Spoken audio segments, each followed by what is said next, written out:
Hello aspirants. इस video में हम लोग गवर्नमेंट कैसे काम करती है सेंट्रल लेवल और स्टेट लेवल पर ये देखने वाले हैं। ये बहुत ही एक सिंपल सा चीज़ है लेकिन बहुत ही ज़्यादा यूज़फुल चीज़ भी है। बहुत लोग इसको इग्नोर करके रखते हैं लेकिन ये जो चीज़ है ये हर जगह पूछा जाता है। इवन क्लास 8 से लेकर 9, 10, 11, 12 अगर आप 11, 12 ह्यूमैनिटीज़ लेके पढ़ रहे हैं और आगे जाके अगर आप यूपीएससी कोई भी स्टेट लेवल का पीएससी, रेलवे, बैंकिंग, एसएससी या कोई भी एग्ज़ाम देने वाले हैं तो इंडियन पॉलिटी के बिना आपका वो गवर्नमेंट एग्ज़ाम अधूरा कहलाता है। तो ये इंडियन पॉलिटी का एक सबसे छोटा-सा, सबसे इम्पोर्टेंट सा एक ब्रांच हम यहाँ पर आपको पढ़ाना चाहते हैं, एक फ्लो चार्ट के रूप में। अगर आप ये समझ जाते हैं तो आपके लिए बहुत ज़्यादा सही रहेगा। और बहुत लोग बिगिनर्स जो एस्पिरेंट होते हैं वो यही चीज़ नहीं समझ पाते। तो चलिए इस टॉपिक को स्टार्ट करते हैं और आपको समझाने का हम प्रयास करें। अगर आपको समझ आए तो प्लीज़ कमेंट सेक्शन में सपोर्टिंग कुछ इमोजी डाल दीजिएगा कि आपको वीडियो अच्छा लगा या नहीं लगा, जैसा भी लगा। तो चलिए वीडियो को स्टार्ट करते हैं। ओके, सबसे पहला चीज़, जो भारत देश है एक लोकतांत्रिक देश है, that is called the democratic government. Democratic government में अगर आप देखोगे पार्लियामेंट्री फॉर्म ऑफ गवर्नमेंट को अपनाया जाता है। पार्लियामेंट्री फॉर्म है भारत देश में से दो तरह का फॉर्म ऑफ गवर्नमेंट मान के चलिए, एक प्रेसिडेंशियल फॉर्म और एक पार्लियामेंट्री फॉर्म। अगर आप अमेरिका की बात करें तो वहाँ पर होता है प्रेसिडेंशियल फॉर्म, जबकि इंडिया में होता है पार्लियामेंट्री फॉर्म। सेंट्रल लेवल पर देखा जाए जिसको यूनियन लेवल भी कहा जाता है, इस लेवल पर 3 मेन नाम होता है। एक को लेजिस्लेचर, पहले वाले को मान लीजिए लेजिस्लेचर, और एक को मान के चलिए एग्जीक्यूटिव, और तीसरे को मान के चलिए जुडिशरी कहते हैं। और इसी तरह स्टेट लेवल पर भी होता है लेजिस्लेचर, एग्जीक्यूटिव एंड जुडिशरी।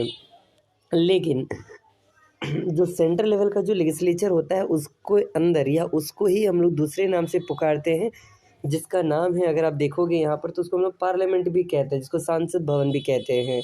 और इस सांसद भवन के अंदर 2 घर होता है। पहले वाले को आप लोग कहते हो लोकसभा और एक को कहते हो आप लोग राज्यसभा। तो एक 2 घरों का नाम यहाँ देखिएगा, लोकसभा एंड राज्यसभा। और जब 2 घर हो तो उसको बाइकार्मल कहा जाता है, बाइकार्मल। और जब एक घर हो तो उसको हम लोग कहते हैं यूनिकार्मल। यहाँ पर आप देख पाएंगे, अगर ऊपर आते हैं स्टेट वाले में तो यहाँ पर एक नाम लिखा हुआ है यूनिकार्मल। मतलब इंडिया में 28 स्टेट में से बहुत सारे स्टेट में अराउंड 22 स्टेट में आपका यूनिकार्मल होता है, मतलब केवल विधानसभा होता है। लेकिन कुछ स्टेट ऐसे हैं जहाँ पर विधानसभा के साथ साथ विधान परिषद भी है, जैसे कि बिहार हो गया, जैसे कि यूपी हो गया, जैसे कि महाराष्ट्र हो गया, और आपका वेस्ट बंगाल हो गया, उड़ीसा हो गया, और भी साउथ इंडिया के कुछ स्टेट, आंध्र प्रदेश, तेलंगाना, ये सब हो गया। तो यहाँ पर 2 क्यों हैं? देखिए, जब स्टेट बड़ा हो और जब वहाँ पर कल्चर अलग हो और मतलब बहुत ही अजीब कल्चर हो, बहुत ही अलग-अलग तरह के ग्रुप ऑफ पीपल्स एक साथ रहते हो और वहाँ पर हैंडल करना दिक्कत हो, तो वहाँ पर 2 घर बनाया जाता है, एक विधानसभा और एक विधान परिषद। सभा को इंग्लिश में कहते हैं असेंबली और परिषद को इंग्लिश में कहते हैं काउंसिल। तो इसका इंग्लिश नेम भी आप यहाँ पर देख पा रहे हो, विधानसभा को लेजिस्लेटिव असेंबली कहते हैं और विधान परिषद को लेजिस्लेटिव काउंसिल कहते हैं। तो जो आदमी विधानसभा में बैठेगा उनको हम लोग क्या कहेंगे? मेंबर ऑफ लेजिस्लेटिव असेंबली, मतलब लेजिस्लेटिव असेंबली का मेंबर, जिसको हम लोग हिंदी में विधायक के नाम से पुकारते हैं या जानते हैं। लेकिन हिंदी में जो विधान परिषद में बैठता है उनको भी आप विधायक ही कहते हो, लेकिन इंग्लिश में नाम क्या होगा? मेंबर ऑफ लेजिस्लेटिव काउंसिल हो जाता है। तो एक को एमएलए कहते हो और एक को एमएलसी कहते हो। कौन से लेवल पर? स्टेट लेवल पर। और ये स्टेट लेवल में अगर यूनिकार्मल हो तो केवल एमएलए होगा और जो कि विधायक होगा, जो कि विधानसभा में होगा। लेकिन अगर वो स्टेट बाइकार्मल हो तो वहाँ पर विधानसभा भी होगा, विधान परिषद भी होगा, और उसको हम लोग कहते हैं, विधान परिषद वाले को एमएलसी कहते हैं। और हिंदी में दोनों का सेम नाम विधायक कहा जाता है। आई होप आपको ये समझ आ रहा होगा। दोबारा सेंट्रल लेवल पर आते हैं तो बताना ये चाहते हैं, मान लीजिए इंडिया में 2 फॉर्म ऑफ गवर्नमेंट है यहाँ पर, एक सेंट्रल लेवल पर और एक स्टेट लेवल पर। कहने के लिए तो और भी है। इंडिया में एक और बात सुनिएगा, अलग अलग तरह का फॉर्म ऑफ गवर्नमेंट होता है, जिसमें से इंडिया ने अपनाया है फेडरलिज्म को अपनाया है। फेडरलिज्म क्या होता है? जब पावर को 2 और मोर स्टेजेस पर या लेवल पर बांट दिया जाए, इनको फेडरलिज्म कहते हैं। तो इंडिया में भी फेडरलिज्म है, सेंट्रल लेवल है, स्टेट लेवल है, और क्या है तो लोकल पंचायती सिस्टम, या तो डिस्ट्रिक्ट लेवल भी आप कह सकते हो, ज़िला परिषद। ओके, तो डिस्ट्रिक्ट काउंसिल में के अंदर फिर ब्लॉक आता है, फिर ब्लॉक के अंदर विलेज आता है, फिर विलेज के अंदर ग्राम सभा आता है, और ग्राम सभा के अंदर वार्ड आते हैं। तो बहुत कुछ लेवल है, अभी आपको उस लेवल से नहीं पढ़ा रहे हैं, ये एक बेसिक लेवल का चीज़ है जो आपको आना चाहिए। तो आई होप आप यहाँ समझ पा रहे हैं कि पार्लियामेंट को ही सांसद भवन कहते हैं, और इस सांसद भवन में 2 घर हैं जिसको लोकसभा एंड राज्यसभा कहते हैं। लेकिन एक और सवाल, अगर हम आपसे पूछ दें पार्लियामेंट में के 3 कंपोनेंट का नाम बताइए। 3 कंपोनेंट, तो आंसर सुनिएगा। 3 कंपोनेंट का नाम अगर आपसे कोई पूछ दे तो उसमें आता है आपका लोकसभा, दूसरा राज्यसभा और तीसरा कंपोनेंट का नाम है प्रेसिडेंट। तो जो प्रेसिडेंट नाम का जो चीज़ होता है वो भी आपके पार्लियामेंट में आता है। कैसे, ज़रा खुद सोचिए।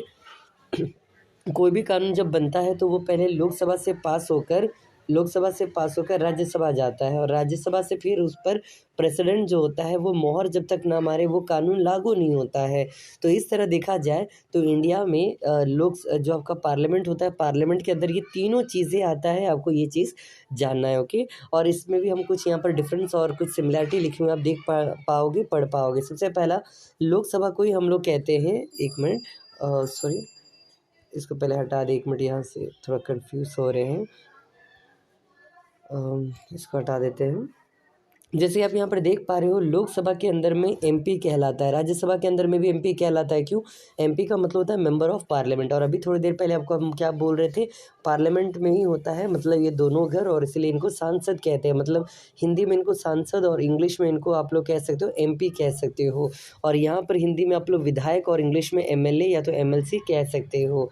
दूसरी बात, जो लोकसभा और राज्यसभा का सबसे कॉमन एक डिफरेंस होता है जो आप देख के पहचान सकते हो, वो है उनका कलर। जब लोकसभा का कोई प्रोग्राम चल रहा हो तो उसके नीचे का जो कारपेट होता है वो ग्रीन कारपेट होता है, जबकि राज्यसभा के नीचे रेड कारपेट का होता है। लोकसभा जो होता है उसके नेता 5 साल के लिए चुने जाते हैं, जबकि राज्यसभा 6 साल के लिए चुना जाता है। लोकसभा का नेता बनने के लिए कम से कम आपको 25 साल का उम्र होना चाहिए और आप एक इंडियन नागरिक होना चाहिए, जबकि राज्यसभा के लिए 30 साल का उम्र होना चाहिए और इंडियन नागरिक होना चाहिए। और इस लोकसभा के लीडर कहलाते हैं पीएम, रूलिंग पार्टी के ही जो भी है। और यहाँ पर एक और बात, यहाँ पर डायरेक्ट वोटिंग से नेता को चुना जाता है और यहाँ पर इनडायरेक्ट वोटिंग से चुना जाता है। तो ये कुछ बातें जो आप लोग जान सकते हो पार्लियामेंट के अंदर या तो लेजिस्लेचर के अंदर। एक और बात, तीनों में डिफरेंस सुन लीजिए। लेजिस्लेचर का काम होता है कानून बनाना, इंग्लिश में कहा जाए मेकिंग ऑफ लॉ। एक्सिक्यूटिव का काम होता है इम्प्लीमेंटेशन ऑफ द लॉ, मतलब कानून को लागू करना। और तीसरा, जुडिशरी का काम होता है या तो इसको लागू इम्प्लीमेंटेशन ऑफ द लॉ कहते हैं एक्सिक्यूटिव को, और जुडिशरी को कहते हैं सॉल्विंग या तो सेटलिंग द डिस्प्यूट। कोई लड़ाई झगड़ा कुछ हो जाए तो उसको सॉल्व करना, सेटल करने का काम होता है जुडिशरी का। और जुडिशरी में सबसे बड़ा कौन? तो सुप्रीम कोर्ट होता है।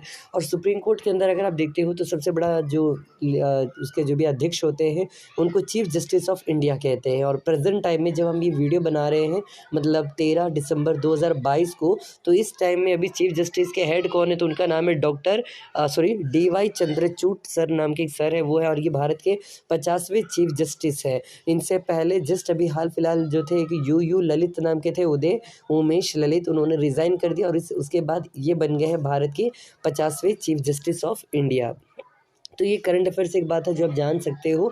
और अगर आप देखोगे सुप्रीम कोर्ट के नीचे क्या होता है तो आपको पता होगा हाई कोर्ट होता है।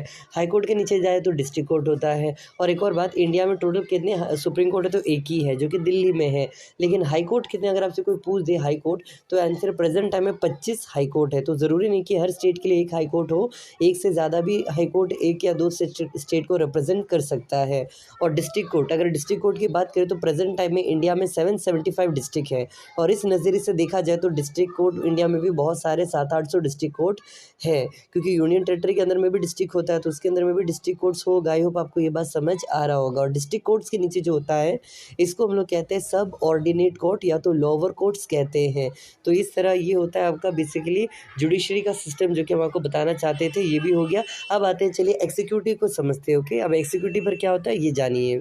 जैसे कि आप यहाँ पर देख पा रहे हैं, एग्जीक्यूटिव 2 टाइप्स के होते हैं। पहले वाले को कहते हैं परमानेंट एग्जीक्यूटिव और एक को कहते हैं पॉलिटिकल एग्जीक्यूटिव।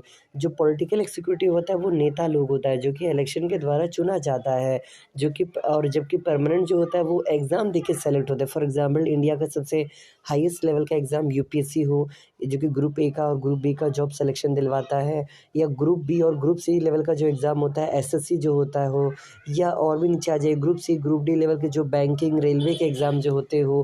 तो ये सारी चीज़ें जो एग्ज़ाम के द्वारा लेकर सेलेक्ट किया जाता है उनको हम लोग कहते हैं दैट इज़ कॉल्ड परमानेंट। और वो उनका क्या होता है, उनका एक एज होता है कि 60 साल 65 साल, उसके बाद वो रिज़ाइन करेंगे।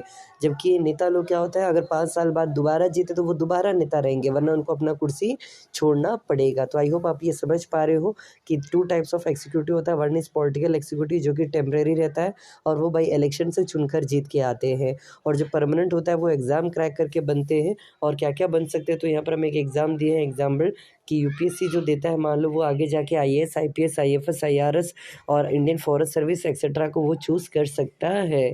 और पॉलिटिकल एग्जीक्यूटिव बात किया जाए तो सबसे बड़े एग्जीक्यूटिव का नाम है that is called the president of India. इनको फर्स्ट सिटीजन ऑफ इंडिया भी कहा जाता है। तो इस तरह आपको लेजिस्लेचर समझा दी सेंट्रल लेवल पर, आपको एग्जीक्यूटिव भी समझा दी सेंट्रल लेवल पर, आपको सुप्रीम कोर्ट का जुडिशरी भी समझा दी सेंट्रल लेवल पर। और रही बात स्टेट लेवल पर, तो हमको ये भी समझा दी स्टेट लेवल में यूनिकार्मल भी हो सकता है या तो बाइकार्मल भी हो सकता है, depending upon the state size, state population, state diversity पर डिपेंड करके। और यहाँ पर सेम कहानी, जिस तरह सेंट्रल लेवल पर एग्जीक्यूटिव था, स्टेट लेवल पर भी एग्जीक्यूटिव अलग अलग चीज़ें हो सकता है, जैसे या तो पॉलिटिकल या तो परमानेंट। और जो परमानेंट होगा वो जो सबसे बड़ा एग्जाम देता है उनको हम लोग कहते हैं पीएससी। फॉर एग्जाम्पल कोई बच्चा बिहार का हो और कल जाके उसने अगर बीपीएससी निकाल दिया तो उसको जो पोस्ट मिलता है सबसे हाईएस्ट पोस्ट, वो तो या तो एसडीएम का होगा या तो डीवाईएसपी, जिसको आप डिप्टी सुपरिटेंडेंट ऑफ पुलिस कहते हो। और भी बहुत सारे पोस्ट है, जैसे कि स्टेट लेवल के अंदर जो शिक्षा विभाग का होता है या हेल्थ डिपार्टमेंट का हो या कोई भी डिपार्टमेंट का हो, उसमें कहीं भी इसको जॉब लग सकता है। और इस तरह, और स्टेट लेवल पर जो सबसे बड़ा कोर्ट होता है उसको हम लोग कहते हैं that is called the high court कहलाता है। जैसे कि अभी बिहार का जो हाई कोर्ट है वो पटना में है, और इसी तरह बाकी स्टेट में भी होगा। और कुछ-कुछ स्टेट का, कुछ-कुछ जगह का तो हाई कोर्ट है ही नहीं, जैसे कि अंडमान निकोबार आइलैंड जो है, ये सारा केस कहाँ लड़ता है, वेस्ट बंगाल के जो कोलकाता हाई कोर्ट में जाकर। लक्षद्वीप आइलैंड जो है, इनका केस लड़ा जाता है केरला के कोच्चि के नेडुम्बाश्शेरी मतलब कोच्चि ये आपका हाई कोर्ट में। तो बस आपको यही समझना था कि स्टेट लेवल पर हाई कोर्ट, सेंट्रल लेवल पर सुप्रीम कोर्ट, स्टेट लेवल पर गवर्नर, सेंट्रल लेवल पर प्रेसिडेंट, स्टेट लेवल पर सीएम, सेंट्रल लेवल पर पीएम, स्टेट लेवल पर एमएलए और सेंट्रल लेवल पर एमपी। तो अगर आपको ये सब चीज़ें समझ आ गया तो आई होप यही बताना चाहते थे, इम्पोर्टेंट लगा होगा, यूज़फुल लगा होगा। और इस तरह के मोस्ट इम्पॉर्टेंट टाइप के यूज़फुल वीडियोस अगर आप और देखना चाहते हो तो बताइएगा कमेंट सेक्शन में, और कैसा लगा वीडियो वो भी बताइए। और इस वीडियो के लिए इतना ही, कंटिन्यू करें या नहीं करें इस चीज़ को बताइएगा, ओके। और कुछ ग्राफिकली कुछ चेंजेस लाना चाहे तो बताइएगा, अभी उतना सही नहीं है मेरे पास चीज़ें। बस इतना ही। Thank you for watching this video, इस वीडियो के लिए इतना ही।